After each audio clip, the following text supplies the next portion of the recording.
बच्चा ताली बजाते हैं।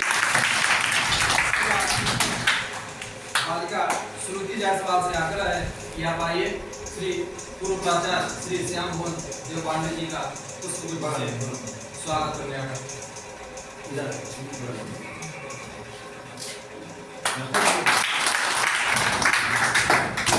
इसके बाद बालिका शिवानी जायसवाल आप आइए आदरणीय श्री शर्मा जी का पुष्पगुच्छ से स्वागत करने आया।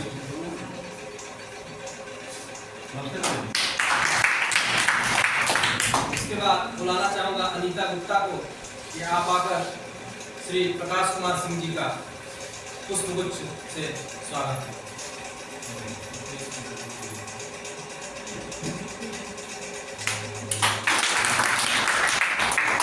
इसके बाद कक्षा 9 से हमारे विद्यालय का बालक आदर्श उपाध्याय आपसे आग्रह है कि आप आकर श्री रामबल शर्मा जी का पुष्पगुच्छ के माध्यम से स्वागत करें।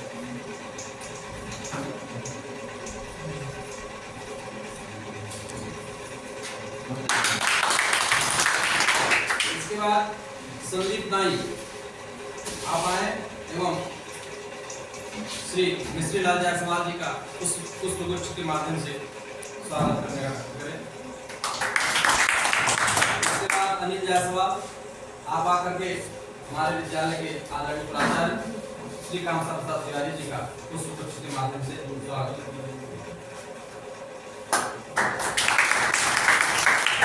साथ ही अगली कड़ी में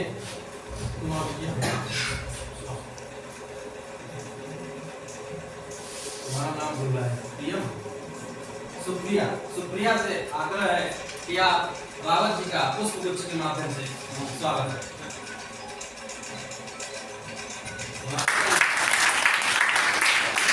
धीरज बारी आप आओ एवं श्रीधर प्रताप सिंह जी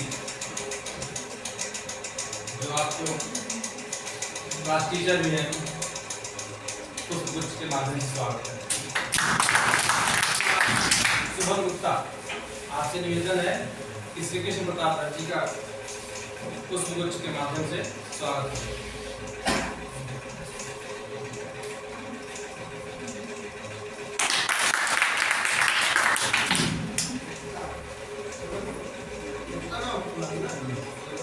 एकता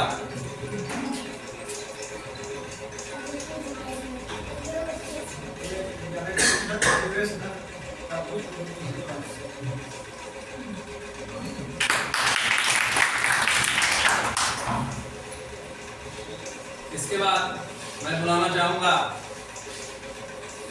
सुमित यादव को। सुमित यादव आए एवं अभी हम सबके बीच पधार रहे हमारे विद्यालय शिक्षक सूर्यकांत जायसवाल जी का पुष्पगुच्छ के माध्यम से स्वागत। ये इधर बैठे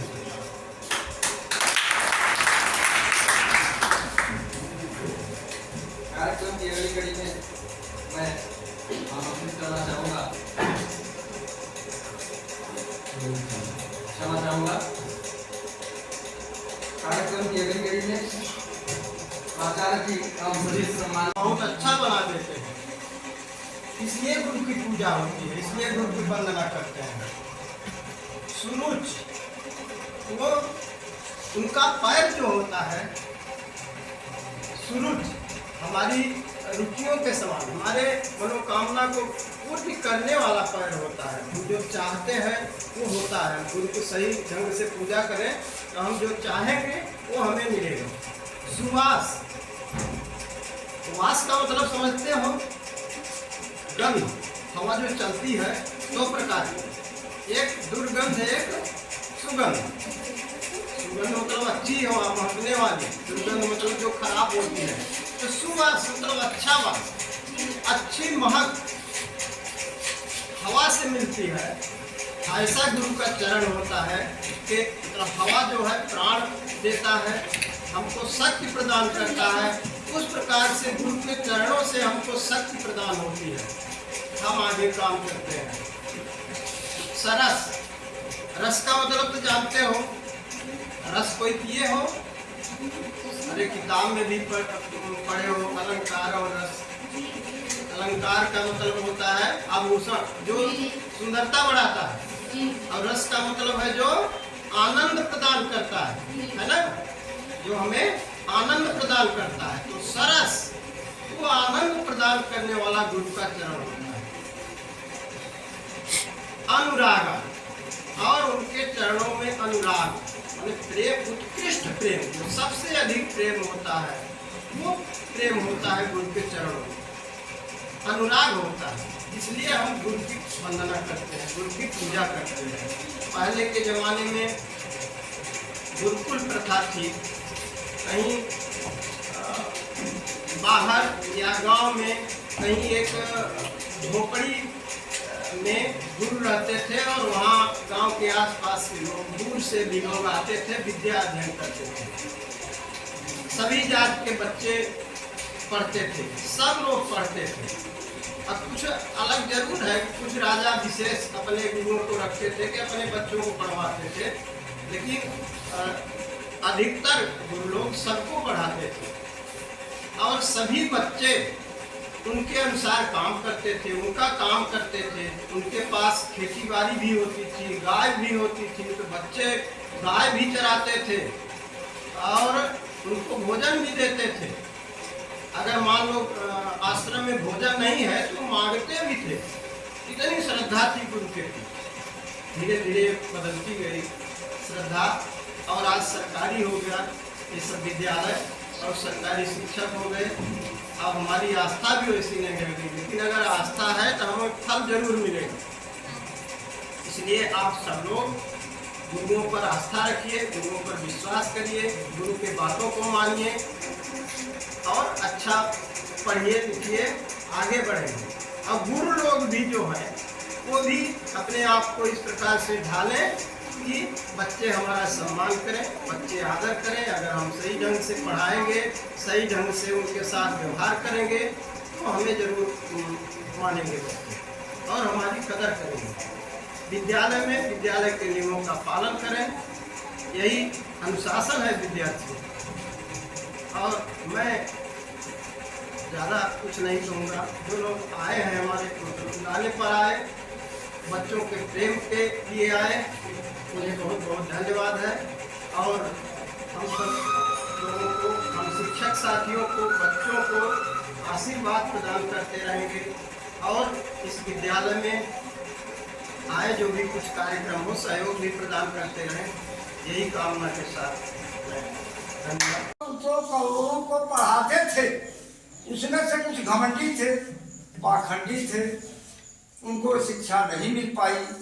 और उसी में उदाहरण ले लीजिए, 1 नंबर पर अर्जुन को शिक्षा मिली क्योंकि गुरु का सम्मान करते थे। विद्वानों ने चौपाई में लिखा है, महाकवि आचार्य गोस्वामी तुलसीदास जी ने लिखा है कि बिन गुरु होए की ज्ञान, और ज्ञान की होए विराग भी। विराग माने त्याग। यदि आप त्याग करेंगे, मेहनत करेंगे तो आपको ज्ञान मिलेगा। उस पर भी लिखा है गोस्वामी जी कि बिन गुरु होए न ज्ञान, बिना गुरु के ज्ञान नहीं मिलता है। भाई आप समझे नहीं पाएंगे कि कहाँ हमको कैसे क्या इसका उपयोग करना है, कैसे पढ़ना है, कैसे लिखना है। इसलिए गुरु का महत्व शास्त्रों में, विधानों में। मेहनत आपको करना है, रास्ता गुरु जी को दिखाना है। तो अब अधिक समय नहीं लेना चाहेंगे, अपनी वाणी को विराम करते हैं। धन्यवाद। क्या प्राप्त करने के लिए? ज्ञान प्राप्त करने के लिए, शिक्षा प्राप्त करने के लिए। वैसे तो प्रकृति के समस्त उपादान जिनसे हम कुछ सीखते हैं वो सब हमारे गुरु हैं। पहली गुरु आपकी माता जी, हमारी माता जी, किसी की भी माता जी, पहली गुरु माता जी हुआ करती हैं। पिताजी जो हमें कुछ सिखाते हैं।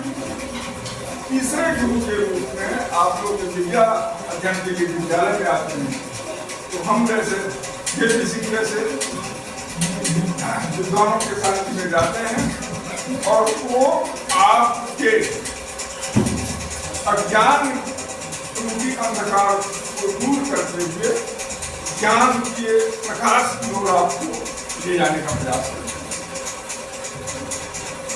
इस कड़ी में कहीं न कहीं आपको ऐसा लगता होगा घर के वातावरण, आप सब अपने अपने घर के बहुत बुलारे हुआ करते हैं, माँ बाप का बहुत स्नेह आपके ऊपर होता है, एक शिक्षक की जीवन की विडंबना है, स्नेह हम भी आपसे रखते हैं बहुत है, लेकिन हमारी मजबूरी है भागी थोड़ा हम कड़ाई आपके ऊपर करते हैं, वो हमारी व्यवस्था पूरा करती है शिक्षक की। क्यों? हर व्यक्ति के बीच भीतर एक अहंकार का भाव हुआ करता है और वही अहंकार आपका मिटाने के लिए हमें आपके साथ कड़ाई करनी पड़ती है। यदि आपके बीच अहंकार रहा तो आप विद्या से साक्षात्कार नहीं कर पाएंगे, माँ बिना पानी के आशीर्वाद नहीं कर पाएंगे। तो सबसे पहला काम हमारा होता है आपके अहंकार को दूर करना। आप संक्रांत परिवार से होते हैं, बड़े परिवार से होते हैं, बड़ी हैसियत होती है, ऐसे आदमी को भी हम कह देते हैं जो झाड़ू लगा हो, उसका अर्थ ये नहीं है कि हम कहीं आपका अपमान करना चाहते हैं। काम विद्यालय में देना, काम आपसे लेना, उसका मतलब हुआ करता है आप भीतर जो अहंकार है कि हम बहुत बड़े हैं, उस अहंकार को छोड़ करके हम दूर करते हैं। अब विद्यालय से शिक्षा प्राप्त कर आप सब आपका जो भावी जीवन तो उसे सुव्यवस्थित ढंग से बिताने के लिए, सुव्यवस्थित ढंग से चलाने के लिए जो कुछ प्रयास आपके गुरुजनों से, आपके शिक्षकों से होता है वो करते हैं। तो कभी भी आप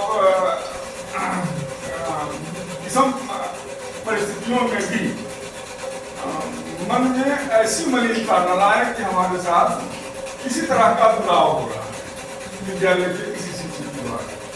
हम जो कुछ शिक्षक करते हैं आपके सुनहरे भविष्य को देखते हुए कि आपका बहुत लंबा जीवन है, तो व्यवस्थित ढंग से, सुव्यवस्थित ढंग से कैसे उसको चलाया जाए कि जिस क्षेत्र में भी हम जाएं, सेवा का क्षेत्र है, नौकरी चाकरी वाला, किसका क्षेत्र है, आध्यात्मिक क्षेत्र है, धार्मिक क्षेत्र है, तो जिस भी दिशा में हम अग्रसर हों, हम अपनी जगह से एक अच्छी सुगंध छोड़ते चले, यही हम सबका प्रयास होता है।